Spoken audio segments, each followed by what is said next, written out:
America के Virginia राज्य में सीआईए का हेडक्वार्टर है। उसी वर्जीनिया में जॉर्ज मेसन यूनिवर्सिटी में पॉलिसी एंड गवर्नमेंट विषय के प्रोफेसर जेडी मेडॉक्स ने एक बड़ी दिलचस्प रिसर्च की। How to start a war, यानी युद्ध की शुरुआत कैसे करें। साल 1700 से 1973 के बीच हुई जंग के विश्लेषण के बाद जेडी मेडॉक्स ने बताया कि जंग छेड़ने का सबसे आसान तरीका है दुश्मन को उकसाना। इसे रणनीति की भाषा में स्ट्रैटेजिक प्रोवोकेशन यानी उकसाने की रणनीति कहा जाता है। चीन और अमेरिका में पिछले 74 साल से यही चल रहा है। ताइवान के मुद्दे पर दोनों एक दूसरे को उकसाते रहते हैं। इस साल जून में अमेरिकी राष्ट्रपति बाइडेन ने जब पहली बार चीन के राष्ट्रपति शी जिनपिंग को तानाशाह कहा तो पूरा चीन तिलमिला उठा था। फिर कौन सी मजबूरी थी कि राष्ट्रपति जिनपिंग ने अमेरिका जाने का न्योता कबूल किया। देखिए टेली सीरीज का ये एपिसोड चक्रव्यूह द डिजिटल सीज।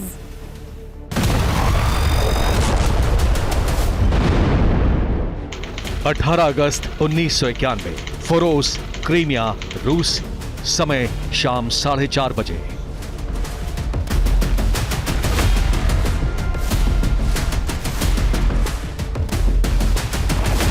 क्रीमिया का खूबसूरत शहर फोरोस। सोवियत संघ के तत्कालीन राष्ट्रपति मिखाइल गोर्बाचेव अपनी पत्नी और बच्चों के साथ छुट्टियां बिता रहे थे। तभी उनके सहयोगी ने खबर दी कि सोवियत खुफिया एजेंसी केजीबी के चीफ जनरल यूरी प्लेखानोव और थल सेना प्रमुख जनरल वैलेंटिन वारेनिकोव मिलने आए हैं। उनके साथ राष्ट्रपति गोर्बाचेव के चीफ ऑफ स्टाफ और सोवियत कम्युनिस्ट पार्टी के 3 और बड़े पदाधिकारी भी थे। सेना प्रमुख और केजीबी के मुखिया का दौरा असामान्य था। मिखाइल गोर्बाचेव का माथा ठनका तो उन्होंने किसी को फोन करना चाहा, लेकिन उनके घर के सभी फोन डेड थे।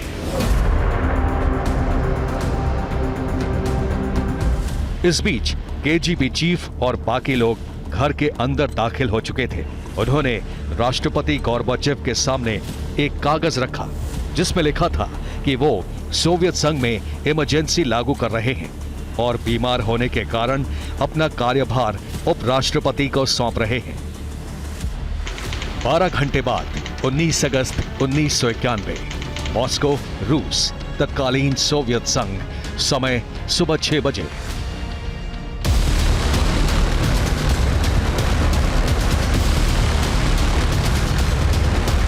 मॉस्को की सड़कों पर सैकड़ों टैंक दौड़ रहे थे। राष्ट्रपति गोर्बाचेव का तख्ता पलट करने की ये कोशिश 2 दिन में नाकाम हो गई, लेकिन सोवियत संघ बिखर चुका था।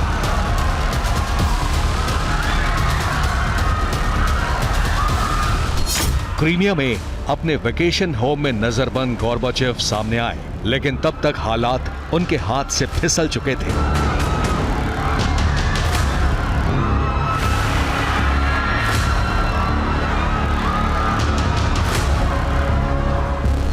मैं यूएसएसआर के राष्ट्रपति के पद से इस्तीफा देकर सारे काम बंद कर रहा हूं।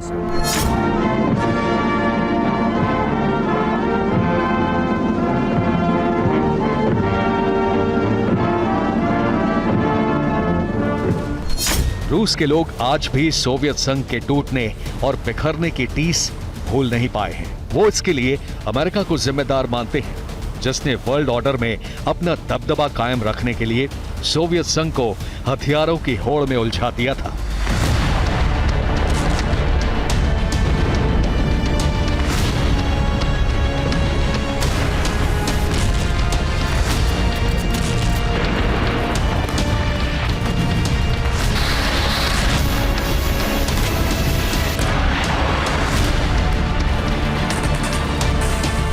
क्यूबा से लेकर अफगानिस्तान तक 1960 से 1980 के दशक तक अमेरिका और उसके सहयोगी देश सोवियत संघ के पीछे पड़े रहे।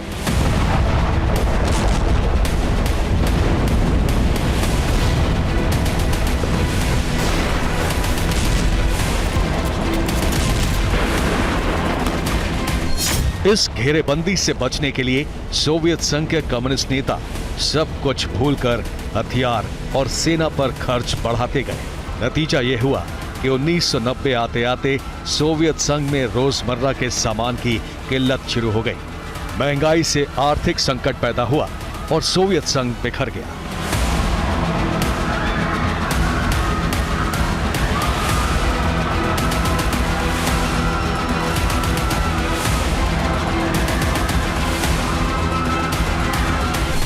सोवियत संघ के पतन के 10 साल बाद चीन की कम्युनिस्ट सरकार अमेरिका के लिए नई चुनौती बनकर सामने आई। चीन का सपना भी दुनिया की महाशक्ति बनने का ही था, जिसके लिए चीन ने हथियारों के साथ अपनी अर्थव्यवस्था को मजबूत करना शुरू किया। चीन ने चाल बदली तो जवाब देने के लिए अमेरिका ने भी नया हथियार ढूंढ लिया।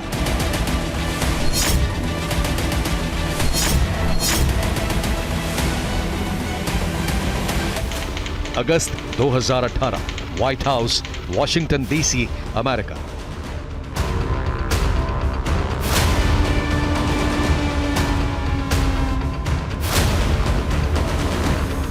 अमेरिका के तत्कालीन राष्ट्रपति डोनाल्ड ट्रंप ने चीन की सबसे बड़ी टेलीकॉम कंपनी हुआवेई और ZTE पर पूरी तरह पाबंदी लगा दी। Allow any other country to outcompete the United States in this powerful industry of the future.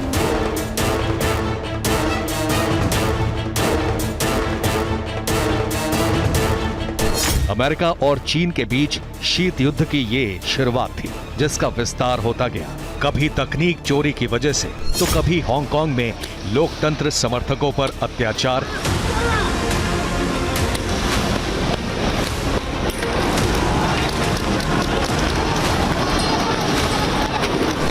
और कभी शिनजियांग में वीगर मुस्लिम पर जुल्म के विरोध में अमेरिका ने चीन की कंपनियों पर पाबंदी लगानी शुरू की। 7 अक्टूबर 2022, वॉशिंगटन डीसी, अमेरिका।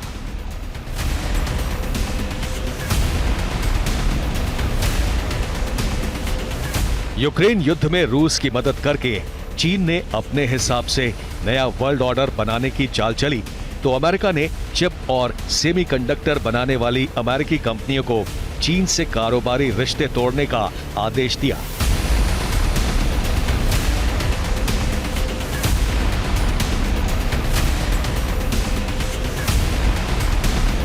चिप और सेमीकंडक्टर इंडस्ट्री में चीन का कच्चा माल तो इस्तेमाल होता था, लेकिन एडवांस तकनीकों से अमेरिका ही दे रहा था। अमेरिका का ये दांव चीन पर भारी पड़ा।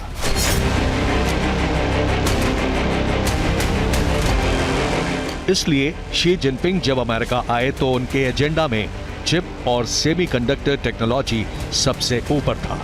चिप और सेमीकंडक्टर की एडवांस टेक्नोलॉजी की जरूरत चीन की अर्थव्यवस्था के लिए जितनी जरूरी है, उतनी ही जरूरी चीन की सेनाओं के लिए भी है। इस टेक्नोलॉजी के बिना चीन की सेनाओं को मॉडर्न बनाने का सपना चकनाचूर हो सकता है, ये अमेरिका भी जानता है। इसीलिए राष्ट्रपति बाइडेन ने इस मुद्दे पर चीन की मदद का कोई वादा नहीं किया।